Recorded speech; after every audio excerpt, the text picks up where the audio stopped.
is a good beat. Why aren't you dancing? Dancing is forbidden. Dancing is forbidden. Dancing is forbidden. Dancing is forbidden. Dancing is forbidden.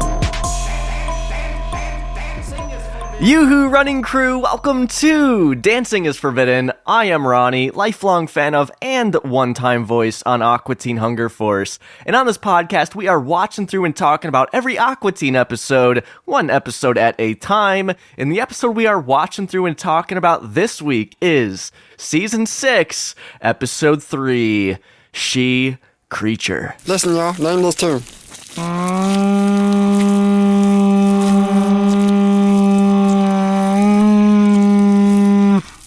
You give up. Are you playing? No. Toxic. Britney Spears. In this episode, there's a monster living at the bottom of Carl's pool, and the Mafia wants to take advantage of the situation. Joining us today to talk about She Creature, we have the episode's original writers, John Brestan and Lear Bunda. And I'm very excited for you to hear this conversation because John and Lear, these are Adult Swim guys, all right? John Brestan was there at the beginning of Adult Swim. He was a day one Aqua Teen guy working on the show back in Rabot. He started on as a production assistant, and he became a producer and editor on Aqua Teen, and that goes up through the last season that just aired in 2023. John Brestan, he's got his hands all over Aqua Teen. And maybe you'll remember John from the commentaries that we did here on the podcast at the beginning of the year. Also want to mention that John Brestan is a fellow co-host with me on Matt Malero's Meat Kingdom YouTube show. So I love John. He's a great guy. He always has a great memory for working on Aqua Teen, and that is no exception here. So was thrilled to get him here, but also thrilled to get Lear Bunda here. Lear joined on an Adult Swim in 2006 or so. He's the second wave Adult Swim guy who mainly worked on Squidbillies, but did a lot on Aqua Teen, as you will hear. So, worth mentioning, neither of these guys actually worked on this episode outside of writing the script that She Creature is based on. That's because they were busy working on Soul Quest Overdrive at this time. But they got all sorts of behind-the-scenes information on Aqua Teen and Adult Swim. Let's go talk to these guys and get their opinion on the final product.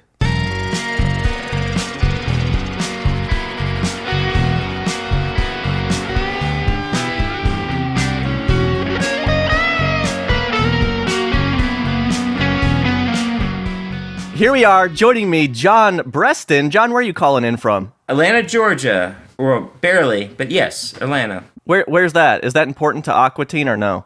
It's where everything happened. Where the magic happens. Lear Bunda, where are you calling in from? Man, I live on an island. Oh, an island boy. I live in Merritt Island, Florida. I'm right next to Cocoa Beach and Cape Canaveral. So I just was woken up at 4 a.m. by another Elon Musk SpaceX Falcon 9 rocket. Exploding? No, they don't explode, but they land in the same spot they take off from, and then you hear a cacao, and then there's an earthquake, and your cats get upset. You hear a lot of animals going. They're noise polluters, is what I'm trying to say. They're big noise polluters. If you wanted to ever, Airbnb your residence there, sign me up. I'll spend some nights there and get woken up at 4 a.m.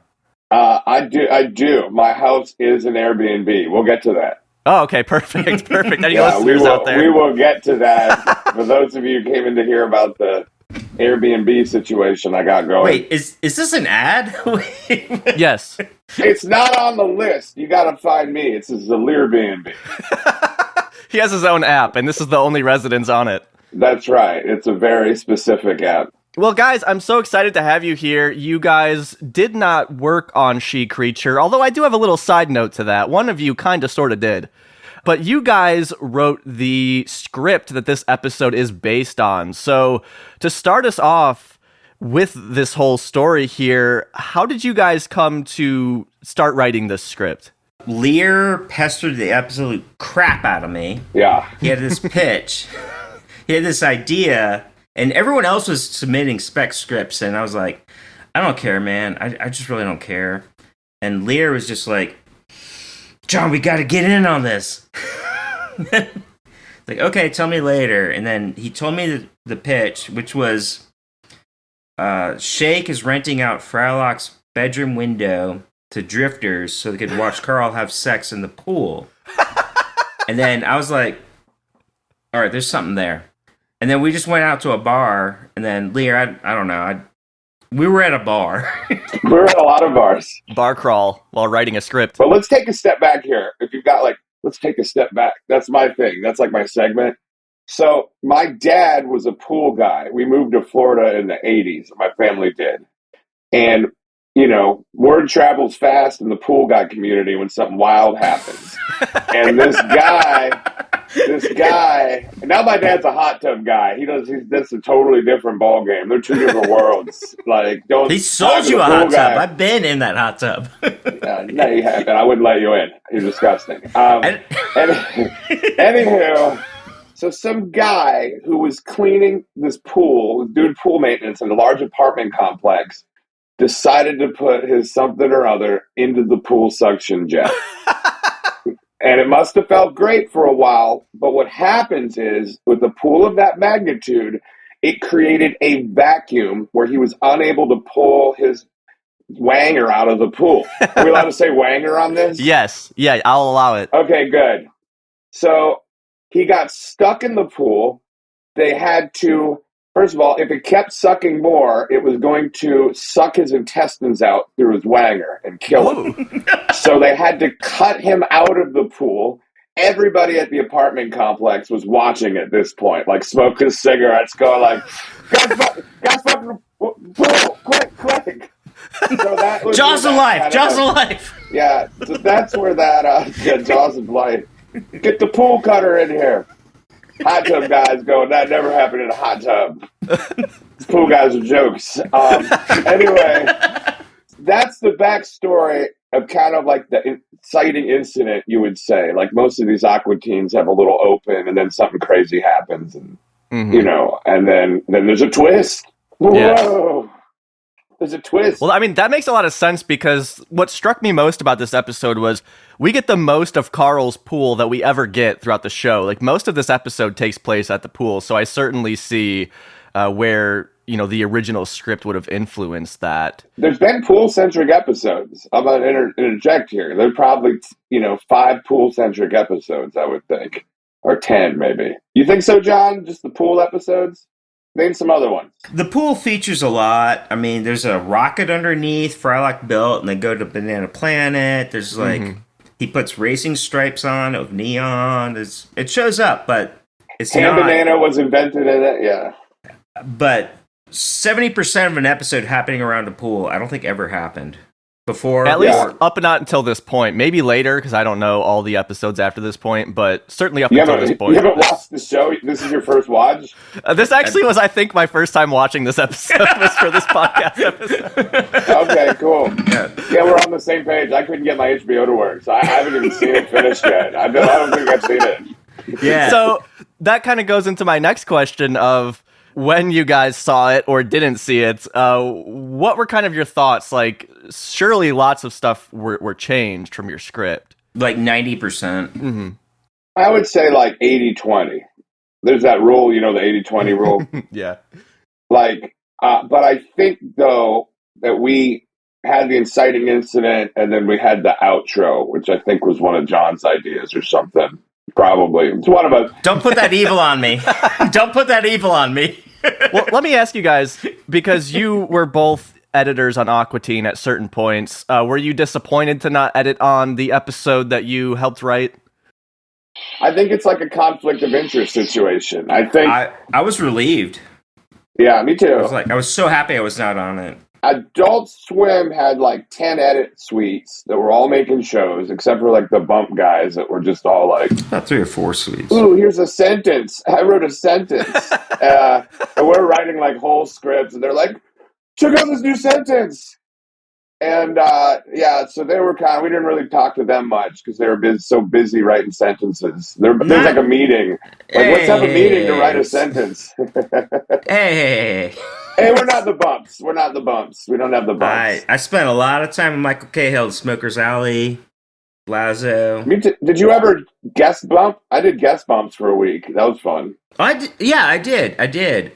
Before Cahill got all of his assistants, Keith Crawford just came to me. He's like, "Hey, man, heaven forbid Cahill dies. We need someone to figure out to do the bumps. You're it." Ooh. The chosen one. So But here's the. Oh, go ahead, John. Sorry.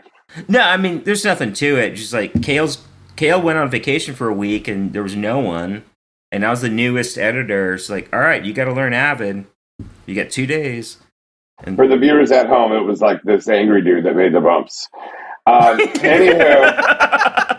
So check this out, though. So each edit suite had different shows going on. Mouse, Squids, Aqua Teen.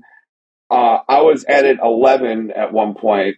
John, what was your edit? 2? 2 dose. I worked in 1 and 2. I started in 1, worked in 2. I worked all over the map. They'll move offices, right? So like.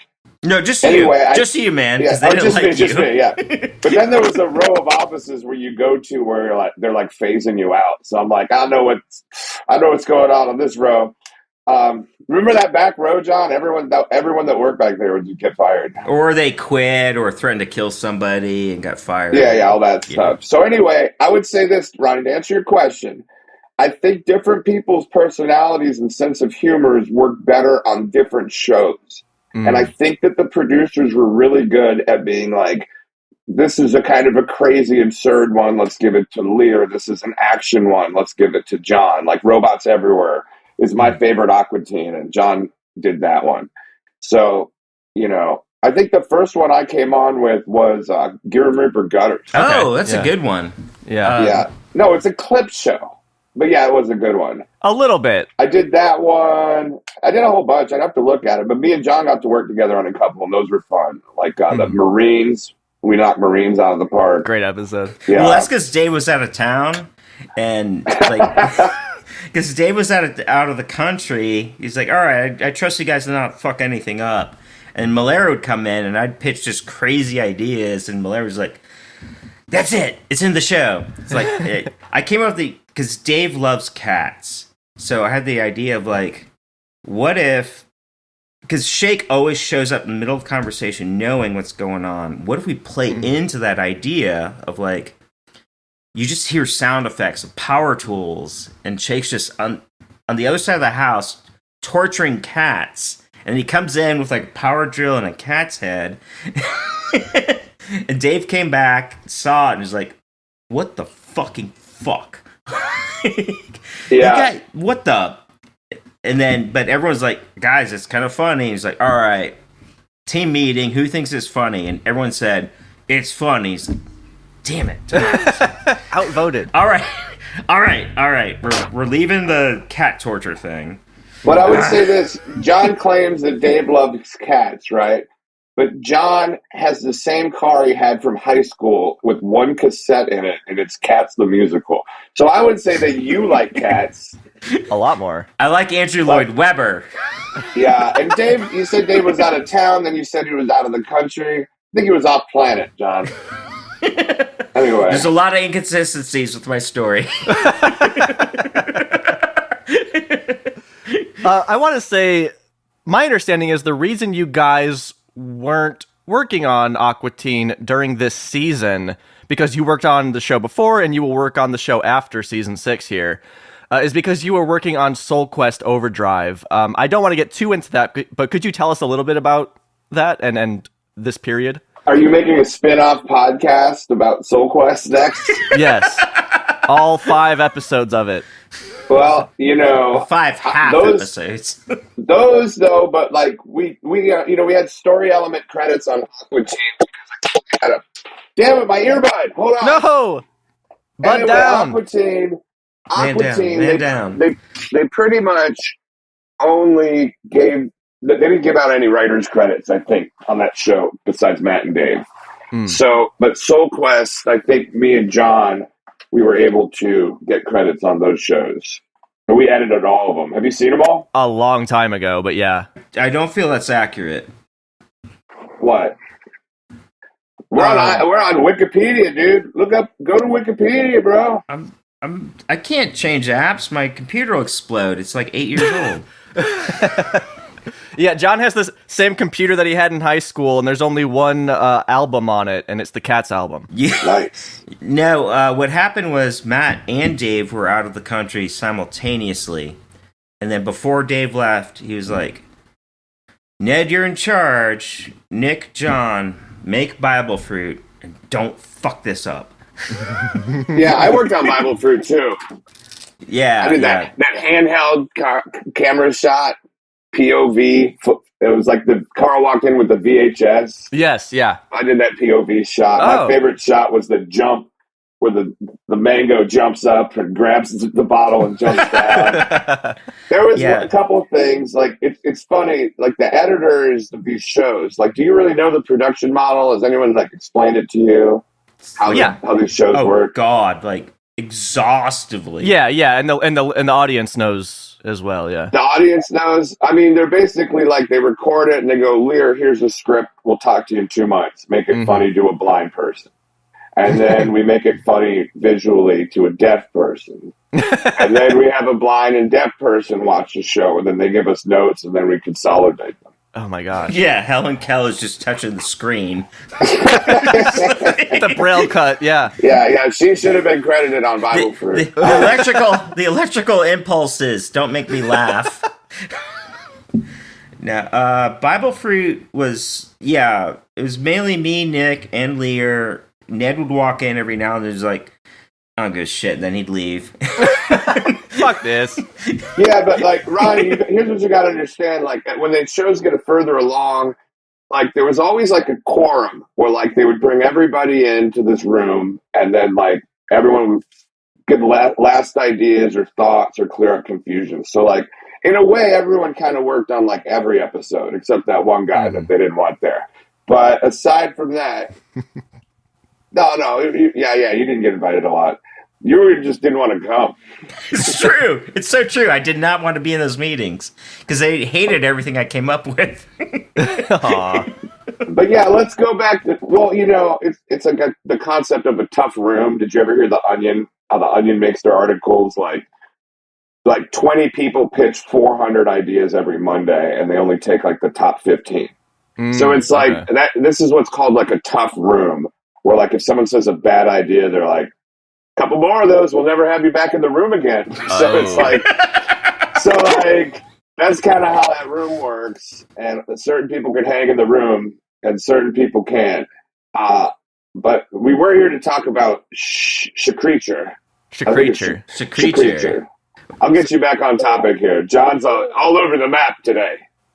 Like, it was so funny. Like, Lear was on the computer and it was a desktop, and I was drinking and smoking out on the front. And I was just yelling at him ideas as they came. And Lear's like, no, it's never going to work. It's like, you write it fucking down. Motherfucker. And then I'd come in and check it. And he's like, no, write it again. Right. But like 4 a.m, we got it done. I don't know who you talked to on this show before, but there were definitely a couple folks that were like, because everyone was trying to write episodes in this time. There was a lot of pitches and stuff going on. Yeah. But like, we would meet privately, we would work on it. But on the other case, some folks were just like, hey, let's get the table by the front, close to as many people as possible, and be like, hey, we're the writers of Aqua Teen. Come have a beer with us. We're writing Aqua Teen. You want to be in the show? We're the writers of Aqua Teen. So like, I think once word got back to Matt and Dave that people were masquerading as the writers of Aqua Teen, I think that's what killed the whole like submission episode thing. That's not what happened. Oh, well, John, what happened? Because I'm interested in this. Yeah. Let's unpack this, John. Yeah, what do you suspect is the cause here, John? No, I was in the room. I saw what happened. They got a submission from a coworker, and it was so out of character and just really gross. Dave became visibly upset, threw the script across the room, and said, this is not a fucking community college teaching class. No more scripts. We're never doing this again. And, okay. No names, but... Those non-named people ruined it for everybody. Because I was so curious why, up until a certain point, it was just Matt and Dave, and then we start to get these story elements for example, Nick Gibbons is story elements on the first episode this season, Jeannie, and then you guys here, and I know there's a couple of things. I think that was a Make-A-Wish thing, if I recall. Man, you're just so mean tonight, Lear. I'm an insult comic. No, I'm just kidding. That's his brand. I'm a compliment comedy. No, I mean, you look too good. You're pretty. No, I'm not trying to throw anyone on their bus, but you gotta understand, John was one of the first people at Adult Swim. I was maybe in the first between 20 and 30 people when they showed up in 06, and it ballooned to this onion. What are those deep fried onion things? Anyway, it ended up being Blossom at Chili's. Yeah, 200 something people. It got real corporate. It couldn't be as weird. It was a weird transition. It was a super fun, magical place. I think it was reflected in the work in early Adult Swim. Was the script title She Creature, or what was the original script? I think it was Mermaid. Yeah. Okay. Call it Mermaid. Gotcha. I mean, they changed everything. Watching porn from Frolics window stayed, sort of. The mermaid killing everyone with their eggs stayed. Yeah. The original out was Shake was just all right, I totally had sex. Gonna explode any minute. And then just long beat. Any second, I'm gonna explode. And then it just smashed to the credits. But Matt and Dave changed it to have the gangster thing going on. Yes. Yeah. Right. Which that gangster aspect was not in your original script. No, our script was 90% different.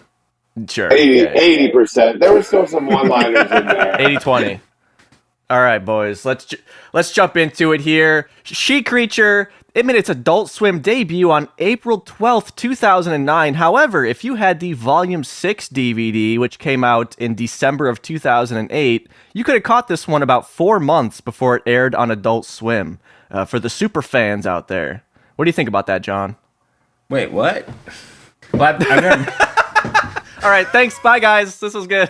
Voice acting on this one, we have Dave Willis as Meatwad, Carrie Means as Frylock, Dana Snyder as Master Shake, and joining them we have Dana Swanson as the She Creature, and uncredited Vincent Pastore as Terry, and Steve Sharippa as Terry's partner. Are they Soprano guys, I think? Yes, Soprano boys, which I know Dave's a fan of, and Matt and I were just talking that neither of us have seen The Sopranos, so it's not coming from him. So, I don't know if you know this, but Dave Willis was in The Sopranos.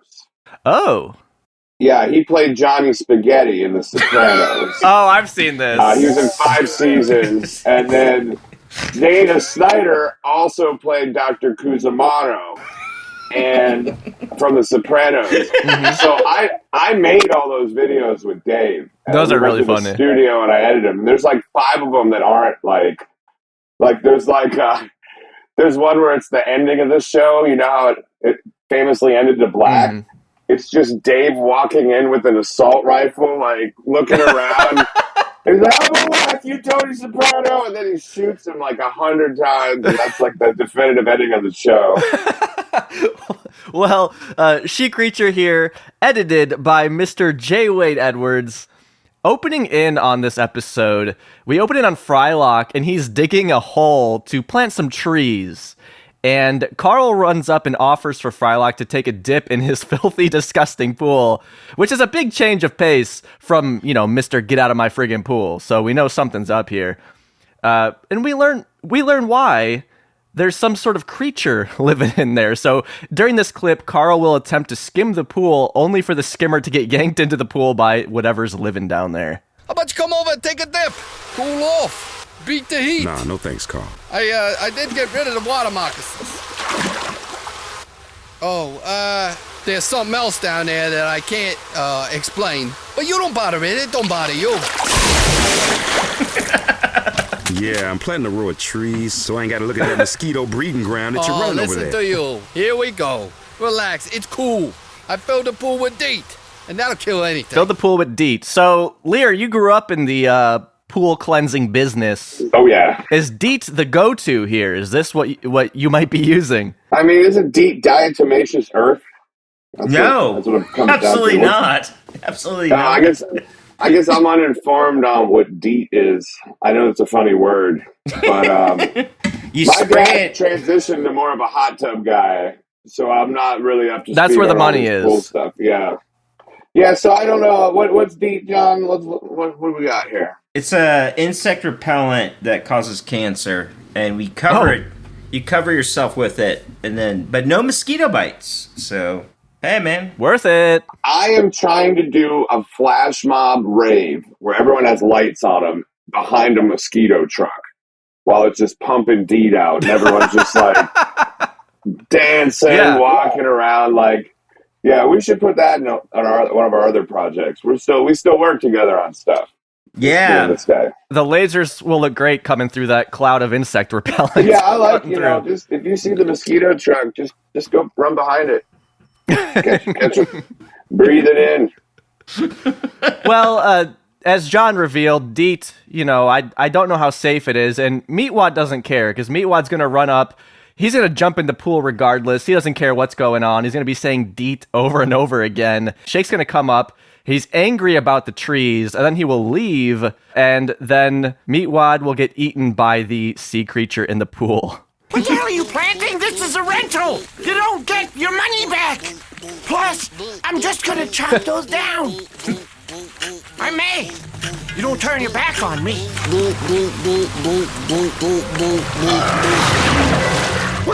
Meanwhile, He's gone. I like Shake, he's like, why are we making our living space better? We're not going to get money back on it. I think it's funny that, because I've seen Dave Willis in the booth, and he probably said DEET for 10 minutes. Trying to get it right. Wait, let me try it again, Matt. Matt, no, I'm going to get it right. And then he'll just do like a 2-minute take. And Matt's probably like, it was fine the first time, Dave. What do we do? Miller's left at that point. John, you press record over here. I got to go. So Meatwad, he got eaten by the monster in the pool. Frylock almost jumps in to save him, only to learn why Carl wants them in the pool, which is to feed the creature living there. So in this clip, we'll also hear Shake, who at this point is up on Carl's roof. He tries to jump off of the roof into the pool, only to miss and splatter all over the ground. We have some green ice cream spilling everywhere. Pistachio. back up. I'm going in after him. Yes, go in after him. Wait, ain't no f***ing way I'm going in after him. He could still be alive. If you went in after him, you'd know for sure. Carl, you want to feed me to that monster, don't you? Yeah. That's cold-blooded, Carl. Damn. That's what ends a rotten egg. Shake, no. Let it move. There we go. Like Lear said, pistachio everywhere. What's your guys' thoughts on pistachio ice cream? Love it. I kind of disagree with that. You disagree that Lear loves it? Yeah, he does. If Lear likes it, I hate it. Because that's our relationship.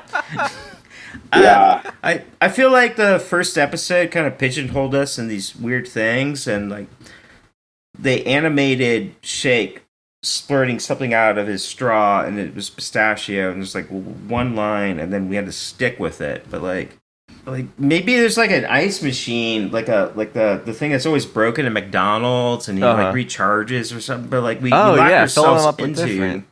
Yeah. Like I feel like locking into pistachio, and also that's kind of generational as well.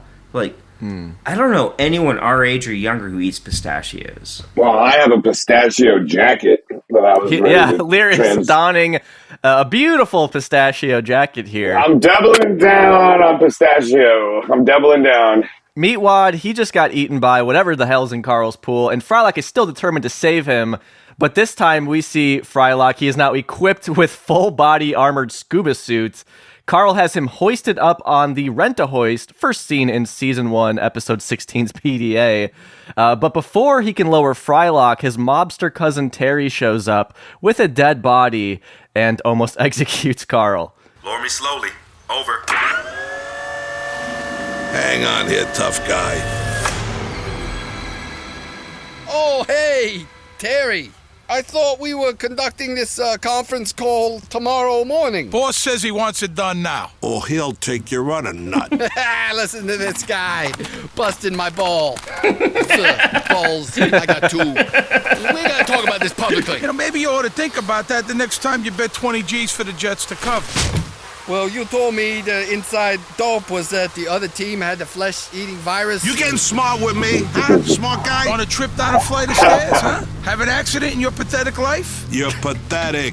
Say it. I'm worth nothing in your eyes, sir. I knew that. Now get your monster up here to take care of this trash.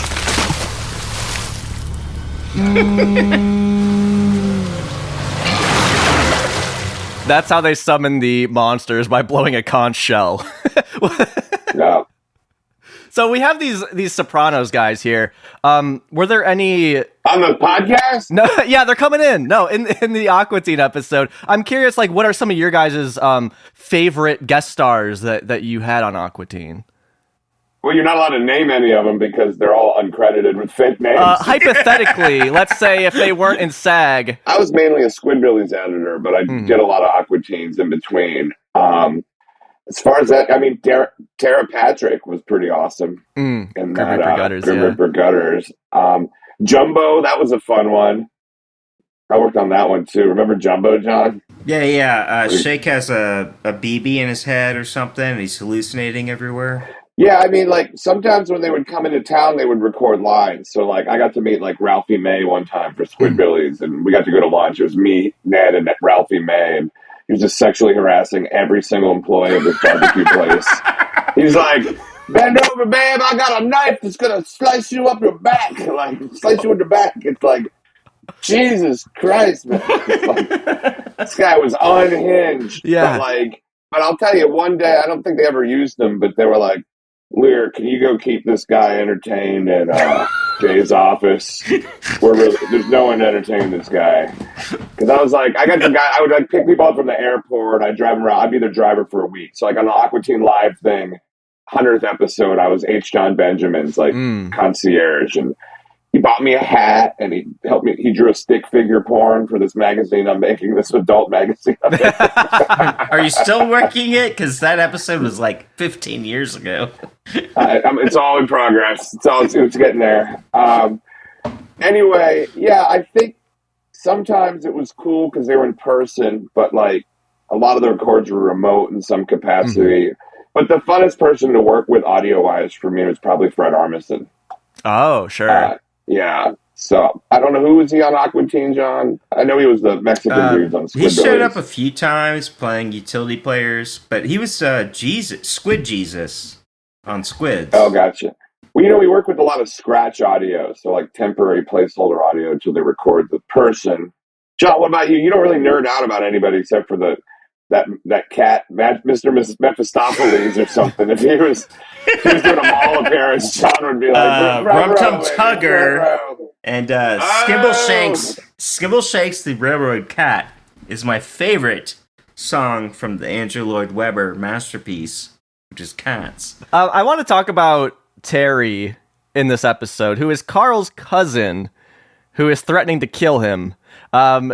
Terry is somebody that we first heard about a lot on Aqua Teen. We wouldn't actually see him. Like, he performed Shake's plastic surgery in the Supermodel episode. Like, Terry is this kind of ever-present character who we don't meet until the previous season in Laser Lenses.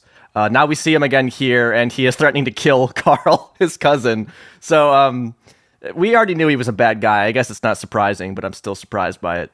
So we learn that Carl is in some sort of deal with the mob here to keep this creature in his pool to dispose of dead bodies. And Carl asks Frylock to kill the mobsters in this upcoming clip. Frylock will refuse, and the monster in the pool will grab Frylock under. He will quickly reemerge with Meatwad, safe and sound, and then they'll play a little trick on Master Shake. Oh, hey there. Oh, man. It's amazing down there. Are you serious? We spent what seems like 7 lifetimes. We sure did. It was fun down there. Everything is a never-ending Super Bowl of pleasure. You should try it, Shake. Do they have a big screen TV? Shit, the biggest is huge. Well, okay. We rented Michael Clayton, man. Michael Clayton? We done saw every pore on George Clooney's face, y'all. Turn on the TV. I'm coming, Michael.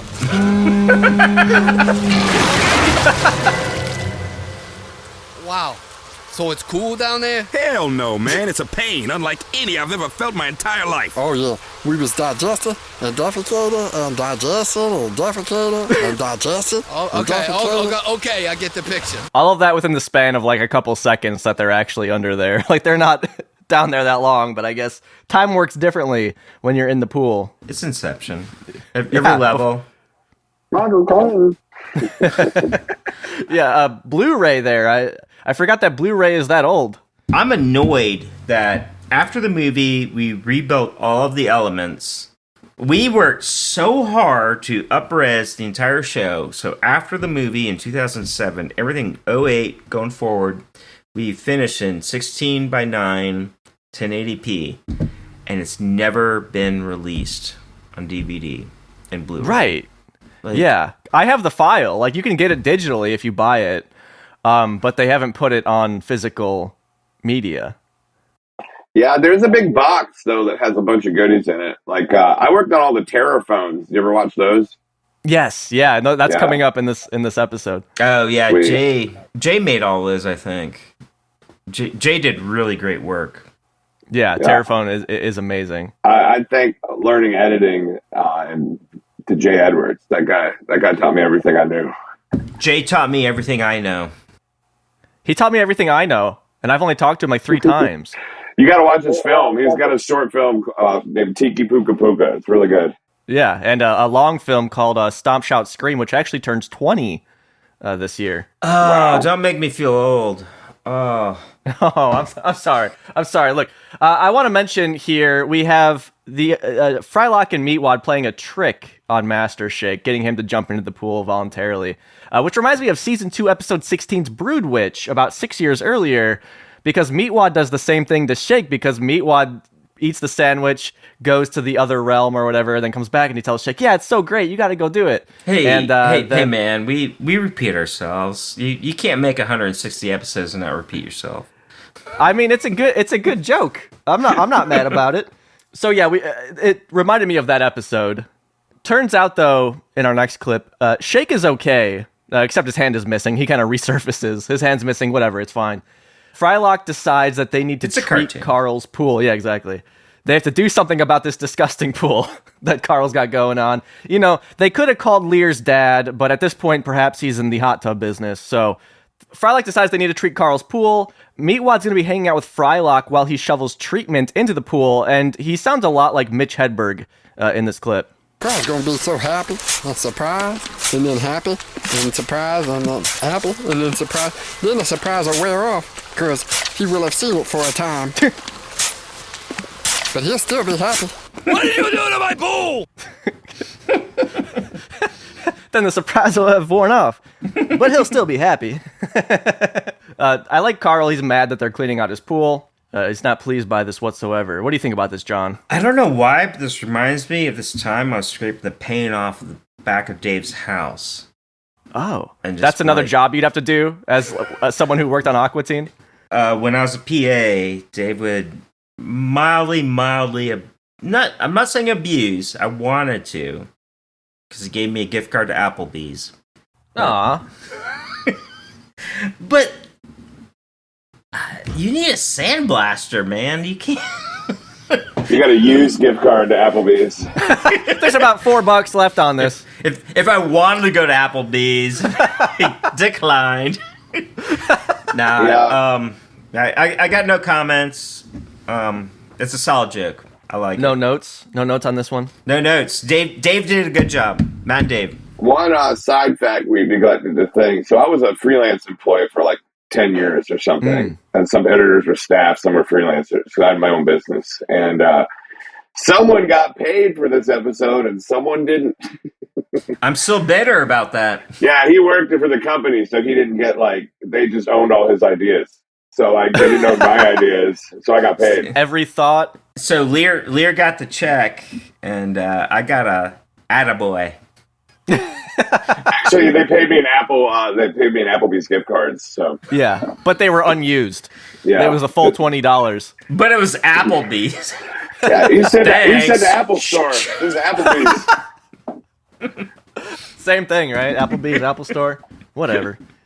So Carl is indeed not pleased that his pool is clean now and his sea monster is missing.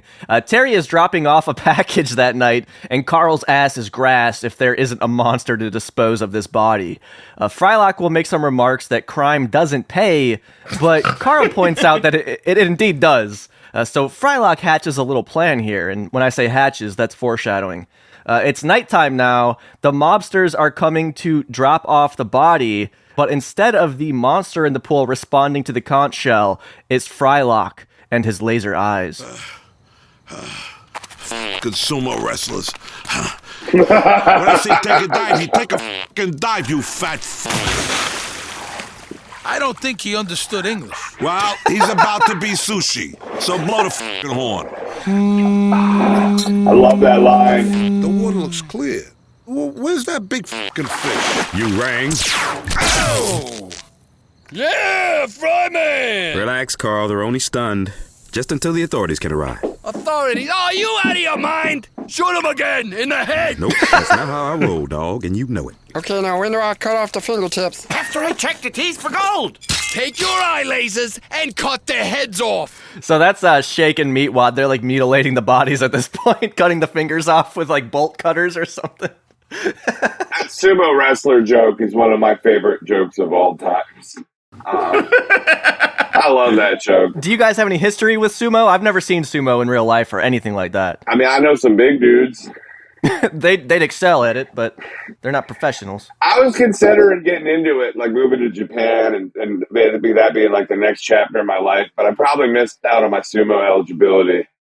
You know, you probably need to start as a child and work your way up with, sumo parents. Yeah. You gotta eat a lot of rice at a very young age. I just think it's funny, just getting rid of a sumo wrestler's body is just amazing to me. Yeah, just carrying this thing. Wood chippers exist, guys. Yeah, I mean, look, I saw Aqua Teen Hunger Force when I was a senior in high school, and I recorded it on a VHS, and I was always showing people, you gotta see this tape, this is crazy. So it's things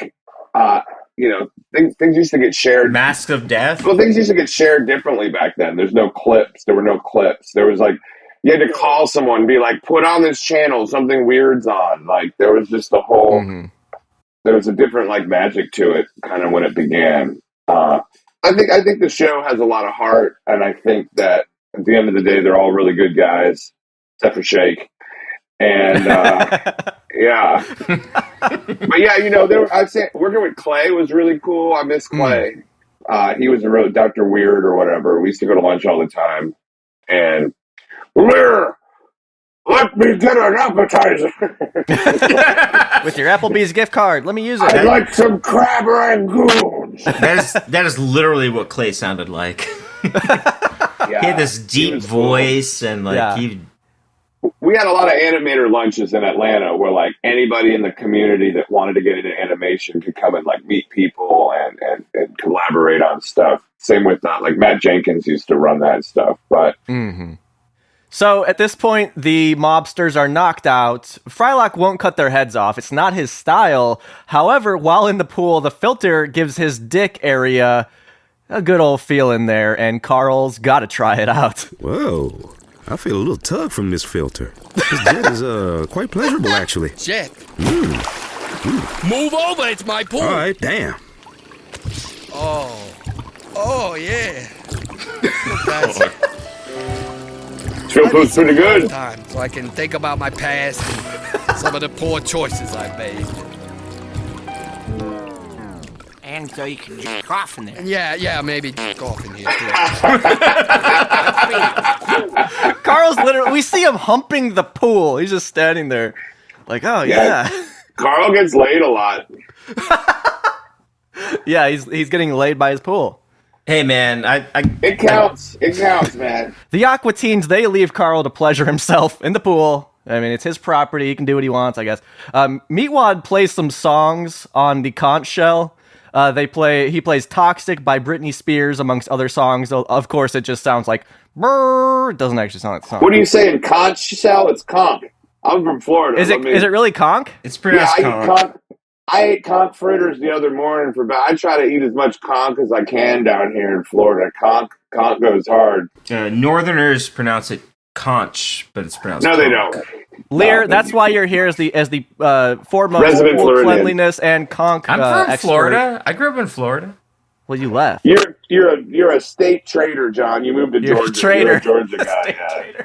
Yeah. We don't want you back. Florida expat John Brestan. Yeah. Recovering Florida expat. So in this scene, Meatwad's he's tooting on the conch shell, and while he's doing that, eventually Frylock and Shake start watching TV, and they ignore Meatwad, and I couldn't help but notice what they are watching is Terror Phone. Now, Lear, I know that you worked on all three of those. John, did you ever work on Terror Phone? I was never allowed to work on anything awesome. Oh, what? That's not true. Everything I worked on is awesome because I worked on it. But I was that year I was busy on Soul Quest and Malera's side projects, and we were a little overstaffed, and it just didn't work out. It just didn't work out. I've never worked on Terraphones. So, Lear, as somebody who watched Aqua Teen for a long time, how does it feel to have produced content that the Aqua Teens then watched on the show? I mean, it's a wild full circle.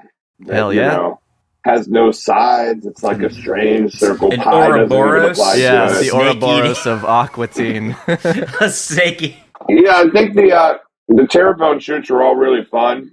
Mm-hmm. I think I was an extra in some of them, but yeah, Jay directed those, and I did more of the. Did you ever see the Aqua Teen DVD commercial with the 5 women dressed up as Carl? Yes, I've seen that, yeah. I directed that. Oh, cool. Made that whole thing. Did a bunch of, like 10 commercials or something, 5, 6, 7. Those were really fun. I like the Aqua Teen expanded universe. Like to answer your Soul Quest thing earlier. The thought of a spinoff was great. I wanted to pitch and make Aqua Teen babies. Like, like a kid, like a little baby version of Aqua Teen that was even crazier than the adult version, but way more violent. way more violent. But yeah, I like it when they did different stuff, like different styles of animation and different gross arts. I mean, look, at the end of the day, I'll say this: like, it didn't feel like a job. It felt like I was just hanging out with friends making TV shows, and that's kind of what got me into production in the first place. And like, me and John still work together, and it's the same vibe. And I think when you make it more of like this job, this real businessy thing, you like lose the people's creativity. Like you get worse results if you don't really like trust the people you work with to just be themselves. So, and that, it was still corporate America working at Cartoon Network or whatever, but like, I did throw a bowling ball into the wall, and like people were like, "That's cool." I like that. But like, that's not what happened. It turned clicky. It turned kind of clicky. It was kind of like a little high school thing. So I think I got to see it in those like beautiful early days. Sure. While that magic was cooking, but I think I hope stuff kind of feels more like how it did back in the beginning. Like everything, like Brack Show, Sea-Light, it was all kind of this, magical new thing. Now a lot of Adult Swim stuff just feels like a copy of a copy of a copy of a copy. It's like, let's cut to a whale with an earring. That's a really Adult Swim idea. I like it. So that's like what all of, that's kind of my opinion of their stuff now. Yeah, it's too self-aware. Yeah. We don't even really make that much. Like we just don't make original stuff. I mean, they let go everyone who did small niche boutique projects like Aqua Teen, and they should just hire AI to do it from now on. They will soon enough. They will soon enough. So the Aqua Teens are watching Terraphone, which is great, and if anybody listening has not seen that, check it out. Which I'll put a Terraphone? link. The first one, and that's also on the DVD that this is on. So anybody with the DVD could check out Terraphone. They're these amazing live-action shorts that you guys did with basically all the people who worked on Aqua Teen, except for John. He wasn't allowed to be a part of it. But so we cut to it was because it was by a school. That shoot was like cool.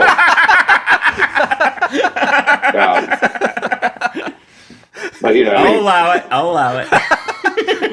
We cut to the next day now. Carl is still standing in front of that filter. We see the creature is still in the clean pool. Like, we see its tail, and at this point, we don't know what the creature is. However, when she surfaces, we see that she is a buxom mermaid with the ability to shrink down and go inside of penises for the purpose of pleasure. Oh, man. I think I just found a girlfriend. The creature, let go, no! I am this creature you speak of, and you destroyed our civilization when you cleaned the pool, and so I can never be your eternal sex slave because of what you did to my people. My fish people. Well, that wasn't me. That was him. Oh, okay, that changes things. I will quickly disappear inside your penis and give you an indescribable pleasure beyond all description. All right. $30, $50 if you let them watch. Come on, go for it! Yeah, make it 50. 50. 30. Close the blinds over there! Am I doing it? It's starting to itch now. It's real bad. Come back up here. Get out of my penis. Hold on. Get out of my penis. Tested for what? That's Carl exploding into a ton of fish eggs right there. But yeah, get out of my penis is a great line for television. Yeah. And maybe the first time it's ever been played on television. Yeah, get out of my penis is definitely not a common phrase. I think that's the only scene from the original spec script Lear and I wrote that stayed intact. Was everyone exploding, and then it ends with Shake, and he doesn't explode, but he's just still talking. I do want to say that the voice of the mermaid is Dana Swanson from Down the Hall. I'm not saying we discovered her. We did not discover her. I think Ned brought her in to do scratch records on an earlier episode. And she actually can act. And she did a lot of improv and stuff around town. Yeah. So, like, she was our go-to. She's super talented. We used her on Space Horror, like a side project Lear and I had. It turned into nothing, but she's we made great. a pilot. We made a pilot, sort of.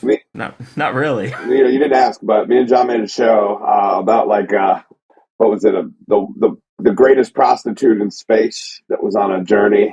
Yeah. The world we did one economy is about based on sex, and faster than light travels based on how good your drummer is, because the engine room is based on someone who's really good at drums. Yeah. This didn't get picked up? We made a show like G.I. Joe that was like a corporate world where it's like, brown noser. I love working with you, Intern. man. You've been a great employee. We go inside the Aqua Teen's house and see Carl wasn't the only one messing around with that mermaid. First of all, Frylock explodes. Now hatch forth eggs, grow and reform our lost civilization. Ah, damn it. I slept with her ass too. Then Meatwad explodes. Oh, I told her I was saving myself for marriage. That wouldn't be right. And it'd screw up my friendship, but she got me drunk on red wine and things lots of things. And, yeah. What are you trying to say? And of course, Master Shake, well, he doesn't explode. Well, just for the record, I did her twice. And her friend. All over my jock. Like sexual animals. I cannot believe that I haven't exploded yet. I'm probably just immune because I had so much exposure to their butts and sex. So Shake goes outside to tell his story to the suddenly not mutilated mobsters. They aren't impressed by the story, nor is the mermaid. Hey, you want to listen to this story about when I had sex underwater? Okay. I'm just walking by, minding my own business, flexing my pecs. And this chick starts getting all up in my face. Yeah, I'm listening. And I'm like, whoa, man, I'm just out here for flexing. And then she looked down and said, it looks like you're here for more than flexing. Keep going. Yeah, I'm listening. Two broads, huh? Yeah, they started sexing me all up. Hey, that's a good idea to cut those trees down, by the way. Then the one they took turns. What do you want me to put your balls in the jar? Wait, what? Cut him down. No. So that's the mermaid and the mobsters teaming up to cut down Master Shake, who did not get laid. So that is She Creature. I do have a question for you guys from supporter of the show, Gabriel, who wants to know, what would you have done differently if you guys edited this episode? I would have ended it with Shake just standing there, just saying, any second. It's a long beat. Through the credits. Just wait for it. Yeah, and I have the credits on screen. Smash credits. Yeah. No sound. It's like, any second, guys. Like, I would have left the gangsters coming back. Like, it doesn't make any sense. Like, why are the gangsters... It just seems like more mileage out of those two incredible voice actors. But I do agree, as an Aqua Teen fan, I feel like what you're describing, John, would feel a little bit more like the Aqua Teen that I grew up with, those early episodes of just a non-joke of just Shake standing there waiting. Weird beat. It was just like... John, I would have taken it another direction. I would have, like, cut inside Carl's penis, and there's just a bunch of weird creatures in there. What up with Carl's penis? We all work here. Who are you?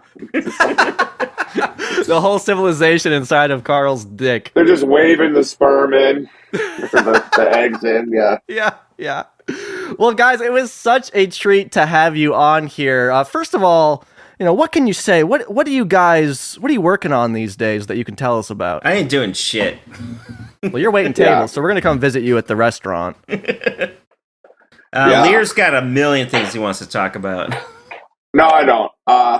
Look, I've just been, this is a true story. You're going to hear it here first.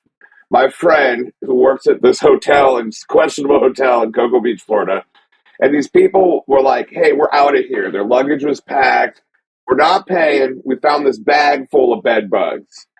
And my friend who works there goes, our bed bugs don't look like those bed bugs. You brought them yourself, didn't you? That's the backstory? That's why you called me in the middle of the night? I thought it would be funny. If I was just standing there as a bed bug going like, yeah, your bed bugs don't look like us, right? So, cut to a year later, I turned my house into an Airbnb. I traded it to Matt Jenkins, the animator from Aqua Teen, all the opens and all the character art. And me and John started meeting weekly. We've written like 100 episodes. And I'm going to publish one a week for the next year. But there's a show. It's called The Bedbug Hotel. Our good friend Dana Snyder's in it. Dave's going to be in it. It's somewhat of a low-key Aqua Teen reunion we got on our hands. There's about, I think, 7 alumni working on it so far. It's interstitial. It's all short form. 30 seconds, vertical format. Yeah. And me and John are working on a thing that might turn ultimately into like a long form movie about a guy that punches crime in the face named Crime Puncher. Hell yeah. Yes. What if Jack Reacher was a drunk and he could time travel and he has a robot arm? And that's Crime Puncher. Well, I will say, you guys gave me a little sneak peek of the Bedbug Hotel. That's what it's called. And I just wanted to say, I thought it was funny, and I'm excited for the full version. So any Aqua Teen fans should be excited about this coming out here. Well, I think 3 of them are done, right? They're a lot done, but it's at the Bedbug Hotel on TikTok, Instagram, Facebook, and YouTube. I have at the Bundaverse. I have a bunch of stuff here. I want to go down Old Adult Swim Road. I'm trying to get to 100 likes. I'm trying to break 100 likes. And oh, hell yeah! I also make a podcast. Like, do you know? Have you ever heard the term radio play? Are you familiar with that term? Yes. So, like, essentially, all the Aqua Teens are radio plays first. So, I'd made 3 seasons of a cartoon without picture on Spotify called The Numismatist, about a guy that can turn into a coin. Isn't that just a radio play? No, it's a cartoon without picture, John. It'll eventually get animated. But I'm on season 3 of that show, and I'm pretty pumped about it. And I have a band called Superworm. Check us out. Yeah. Can I put some of the music in this episode? You can use any song you want, my friend. Oh, yeah.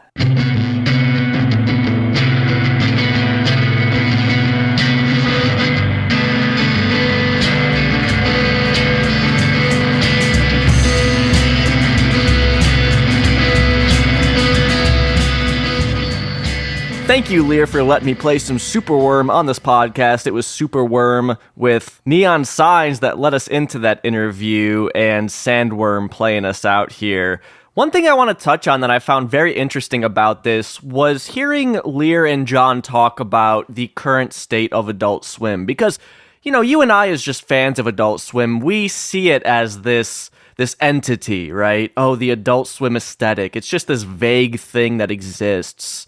But we have to remember, in this case, and the case with all companies and corporations, and this is very important in 2025, that they're comprised of people, right? It's easy to lose sight of that, but Adult Swim was only what it was because of the people working there, the people like John Brestan and Lear Bunda. So to hear them give their take on the way that the company now, the people currently at the company, which by the way is very few of the people who were there at the beginning, it really is, the way that these people are kind of co-opting the work of the previous generations of Adult Swim to make what many people see as a lesser product, a lesser version of what was.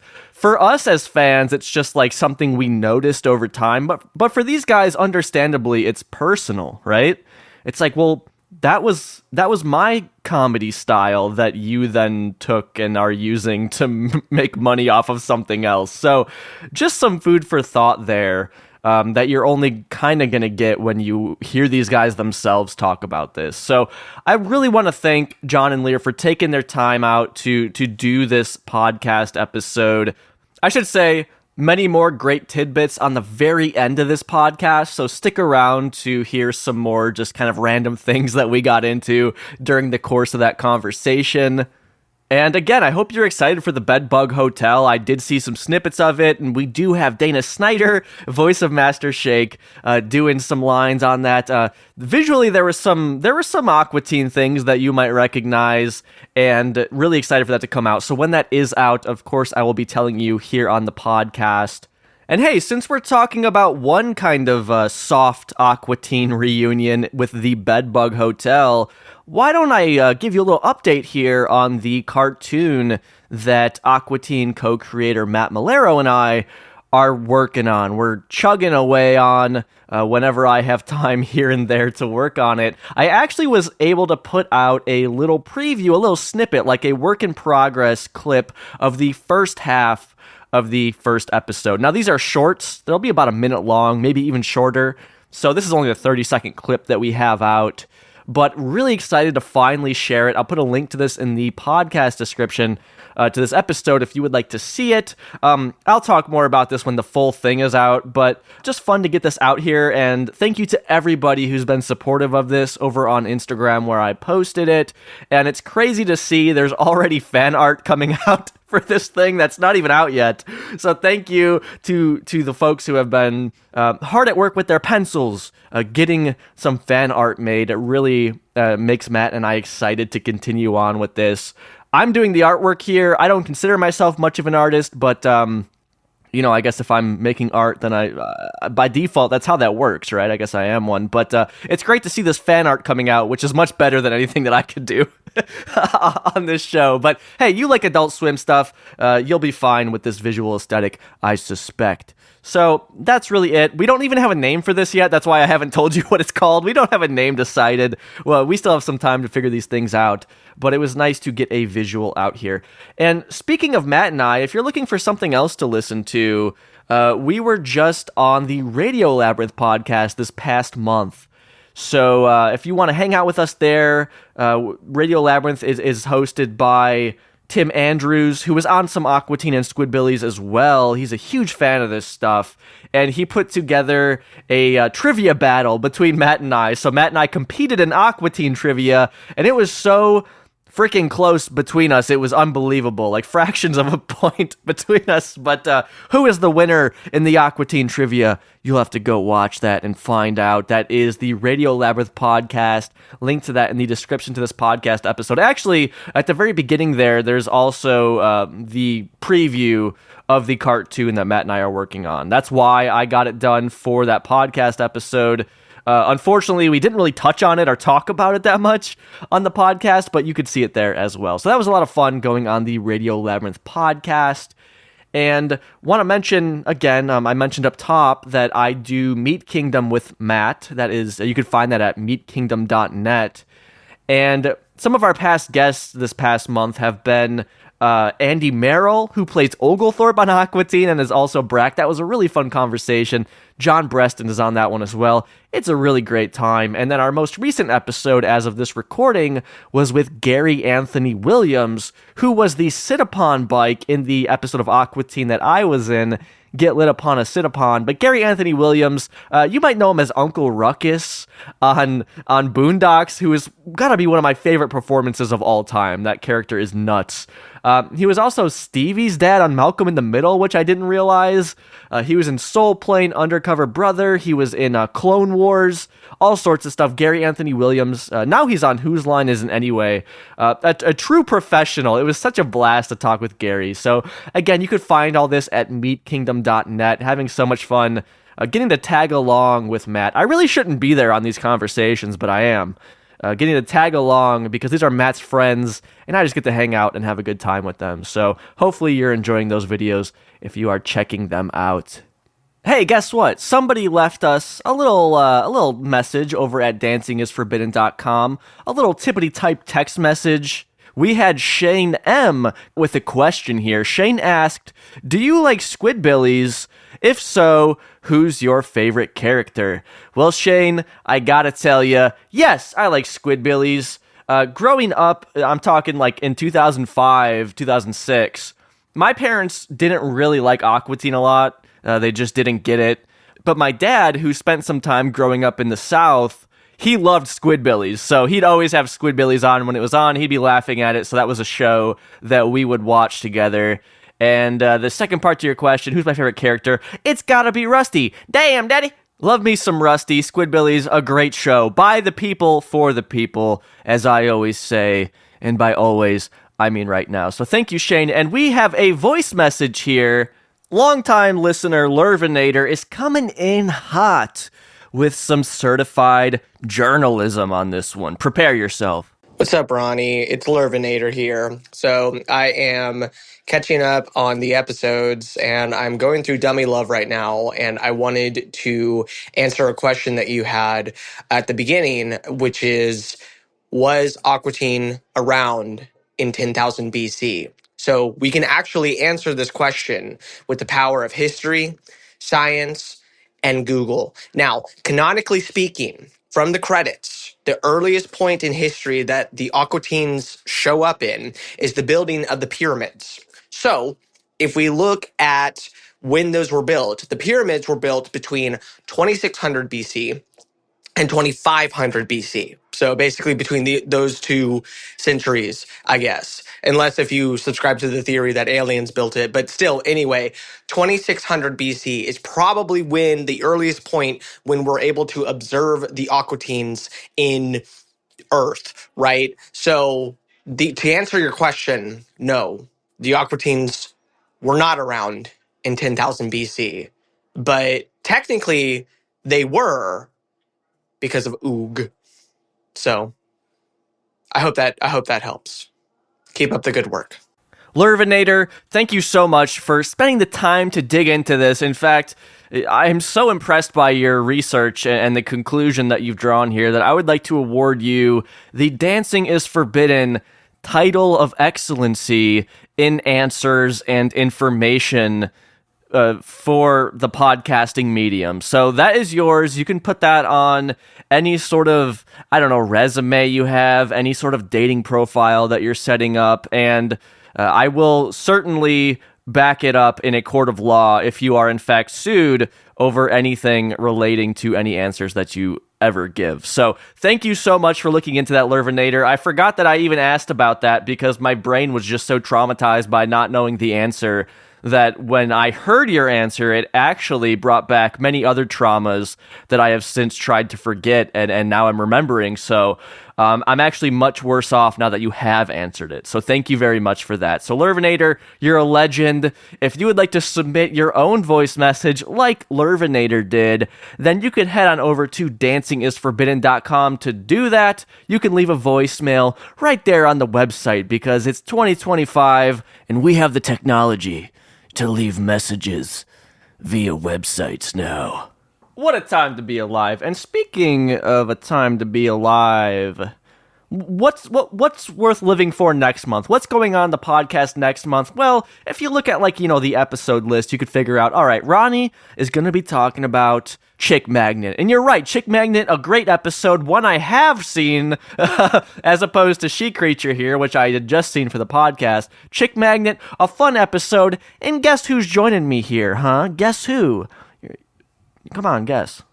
Johnny Depp? No, not Johnny Depp. I couldn't get him. Leonardo DiCaprio? No, not Leonardo DiCaprio. He wouldn't do it without me paying him $40,000. Dana Snyder? Yes, you got it. Dana Snyder's the one. Dana Snyder, voice of Master Shake, is joining us. No ifs, ands, or buts about it because, check this out. We actually already recorded it. I recorded it yesterday. It went great. Dana, he's fantastic, okay? The rumors are true. All those dirty rumors about how nice he is and how funny he is, it's true. We talked about Chick Magnets. He had a great time with it, and so did I. And we have another little interesting announcement to make in that one. So that is next month on the podcast. Until then, thank you for listening to me, for spending this time with me. Thank you to our guests in this one, John Brestan Lear Bunda. Links to them in the description to this podcast episode. So if you'd like to hear more from me, I actually do a King of the Hill podcast called Yep. And that is yeppodcast.com, YEP podcast.com, to give that a listen. We're putting out 2 episodes a month. It's a lot of fun. Before we head out here, I would like to thank Luz for signing up to the #1 in the Hood G $10 tier to support this podcast over at dancingisforbidden.com/support. Luz signed up back in May of 2024, just to give you an idea of how far behind in shoutouts we are. And I truly do appreciate his continued support. Still signed up here. Thank you so much for doing that. I mean, you've heard Luz's name on many podcast episodes because at the $10 tier, you also get a shout out on the show anyways. But wanted to say thank you for doing that, for still sticking with the podcast. It just brings a tear to my eye, and it's beautiful. And you know who else is beautiful? Well, it's our Highlander, Robinson. There can be only one!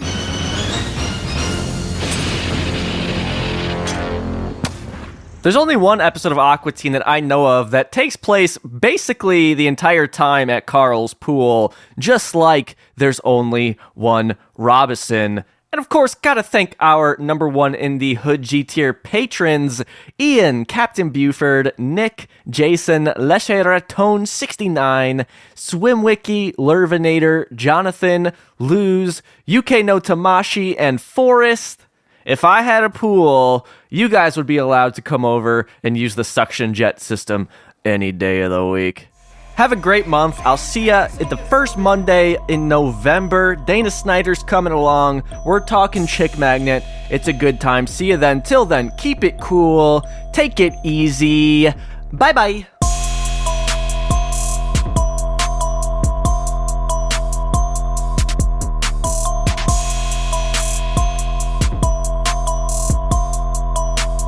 Dancing is forbidden. Dancing is forbidden. Because to take a step back, Ronnie, do you know about the Adult Swim College Rep program? No, I'm not familiar with that. So when I was at Florida State from 01 to 05, I got hired by their head of marketing to be one of 2 college campus representatives on 20 campuses. This is when Family Guy was canceled. No one knew what Aqua Teen. It was season 1 of Aqua Teen Brack, just when it was the 4 shows. They still had the pool promos, the old school Adult Swim. So anyway, my job was to throw parties and give away like 10 boxes of merch every party. And I mistakenly one night, there were these meatwad stress balls and a meatwad pinata, and I filled it up. And it was like, let's blindfold these drunk people at a bar to hit this pinata. That was not a good idea. That was a terrible. That's a lawsuit waiting to happen. Terrible idea. But You're hired. Because everyone was wearing Frylock and Aqua Teen masks at this party, and I found someone vomited on a Frylock mask. So I have a Polaroid of like Frylock covered in vomit. Oh no. From those events. But I would say that like they flew us to Atlanta. like when I was like 19. I got to meet Matt, Dave, all these folks. And that happened a couple times. And then I ended up, Dave and Dana started this like tour where they would go into campuses, and I was like the first one. So I have a video of me meeting them when I was like a 20-year-old, and they all, it's wild. Have you seen that, John? It's pretty good. No, I haven't. It's wild. I had a different name then too. I was you're Justin. Your real name's Justin. Justin Bunda. That's my first name. Anyway, the college rep thing was cool. So like ultimately Dave came to town, and we like ended up, I think we drank like a handle of wild turkey on the roof of his friend who was a pirate's house listening to Steely Dan. And he's like, you come to Atlanta, hit me up. And then someone randomly knocked on my door, said Adult Swim, handed me a script. It was Squidbillies. And then I looked up and the guy was gone. So I finished that. That was like a radio play test or whatever. So that's how I got in. It has nothing to do with anything we're talking about, but I figured I'd catch you up because I was in Adult Swim in like a different capacity before. Right. Yeah. Before the production stuff. Marketing, yeah. Yeah, Stacy hired you. I remember. Stacy Moscatelli. Yeah, and it was a cool program, and and I think now like you see campuses are full of businesses being there promoting things. We were like really like the first people to ever do that from like a major network. So it was a cool. Yeah, and I have a bunch of weird swag from it and stuff. I know there's like a swag history. He had a life-size cutout of Carl. Really? And yeah, it's still at William Street. Someone stole it. No, I thought I gave it back to you. No, I need it. I stored it in my house for a couple of years, and I had it against the front window, but all the blinds were closed. But if the lights were on from the street, it looked like there was Carl, or an outline of Carl, just staring out at the street. It was terrifying. Yeah, that was good. Those were the good old days. Yeah, I gave it back.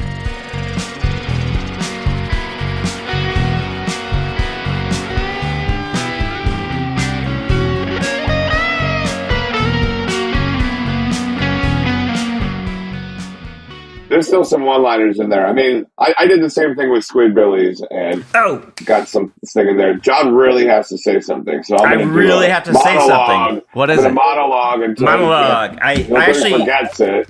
I wrote this down. Oh, you wrote a barcode down. So scan it, and it'll go to my website where I blogged about what I want to say. So Matt and Dave added this bit where Carl is addicted to women's professional billiards. Yes. And back then, it's like, okay, I don't get it. But 10 years later, I actually joined an amateur pool league. And this woman on my team, her name's Ashley Rice. And she's like the 30th ranked female player in the country. Oh, wow. What's your ranking, John? Go fuck yourself. On that list, yeah. No, seriously though, Ashley Rice, her name's super common. I don't think you'll find it, but she's incredible. And her husband hangs out. Actually, her husband was here like an hour ago. Oh, yeah. You didn't ask him to stay for my podcast? I don't think you want that. Is his name like Roy Rice? Kidding. No, he's great. What's his Roy Rice? Roger Rice? Ray Bourne? Rice? Raymond Bourne. Okay. Yeah. What's your shirt say there, Ronnie? Oh, Smashing Pumpkins. Oh, nice. My favorite band. That's one of those oldies, right? Billy Corgan threw a friend of mine's drum set down a staircase in Asheville at the Orange Peel. That sounds like something Billy Corgan would do. I've never seen them live. That's my bucket list band. I've seen Yes about 8 times. So. I've seen Smashing Pumpkins. Yes. I've seen Smashing Pumpkins, not Yes, though. Yeah. Hopefully they'll come to Rockview soon. I did that Rockview show with like 2090 bands in one day. Have you ever seen that in Daytona? Rockville or Rockview? One day was like Green Day, Alice in Chains, Bush, Sublime, Lit, Everclear, Jimmy Eat World, Good Charlotte, Alice in Chains, and a bunch of metal bands and all this stuff. It's super fun, but very hot being at a concert in the summer on the Daytona Motor Speedway. Oh, God, all that asphalt. reflecting the sun back at everybody. Yeah, John, they what had do you got? to lower the water prices Oh, seriously? because they felt bad. Yeah, water was Yeah. $10 a cup. Oh yeah, Ooh. John's Ben. John's got a Rockville VIP pass. Hey, I'm actually getting. I have a fan question here. But I have It a Silver Surfer hologram. Oh, he's got it. Because he's silver, it just looks like a mirror.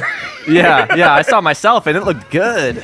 I have a fan question here coming in for John. This is from fan of the show Matt Malero. Just texted me saying, ask John about having to wear the Jason hockey mask and running away. Oh, I've told that story so many times. Talk about boring. Next. Next question. And Lear is holding up a Master Shake with his little floaty. No. The thing on the head, I believe, is the lights from Bust of the Undead. But the lights are broken or something. I mean, it's not like they were handing these out. I had to steal this from Ned's office. Or you broke in. Ned had so many toys. Ned had so many toys in his office. There's an entire shelf to Batman, an entire shelf to James Bond, an entire shelf to Doctor Who. When I first got my office after being an assistant editor, I had a cotton candy machine. I invited everyone, and Lazo came by for cotton candy, and he's like, "This is a very disappointing cotton candy machine." I got notes on my cotton candy machine. Yeah, it did suck, but it was a gesture. Yeah. I had snow cones too. I forgot I did that. Oh yeah, you did have a snow cone machine for a minute. I Teeth forgot like about snow that. cones. That's how you got to grease the wheels, you know. We used to get your do way into the industry. just like a meeting, like everyone would just get together and watch a bunch of shit. And I just remember thinking like, we need a professional popcorn machine. And then I stayed up all night researching it, but I didn't know Keith Crawford well enough. But Lear and Keith Crawford went to the same college, so they had this weird bond. And they were weird super bond. We were alumni of Florida State. How's that a weird bond? I literally just said that. You And said that's it was weird. a weird bond. Weird. Yeah, I'm an alumni of Emory, and so is Hamid Raouf. I never talked to him. Yeah, but there was Emory on Aqua Teen, so. Yeah, they deny. They say that's just a coincidence. But Just a coincidence, yeah. There's no connection. Ronnie, are Yeah, are you mining Bitcoin behind you or something? What's going on here? Oh, I think that there's an electrical fire back there. I don't know what's happening with that. you So, stole my joke.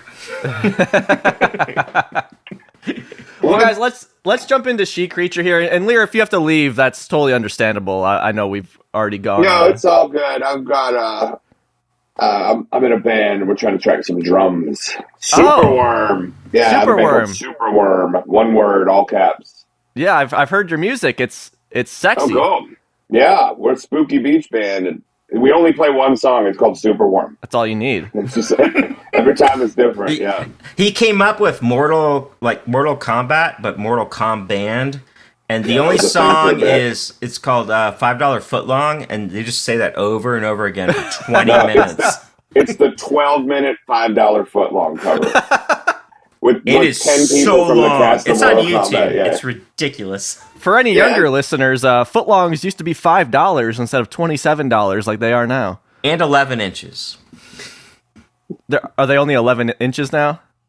No, back then they were 11. Oh. They used to have a yoga mat material in their bread, too. That's really good. I miss those days. That's why I bought it. You I made needed that some up. of that. Ronnie, I'll stay focused here. So Okay. I'm trying to be the one of us here that can stay focused.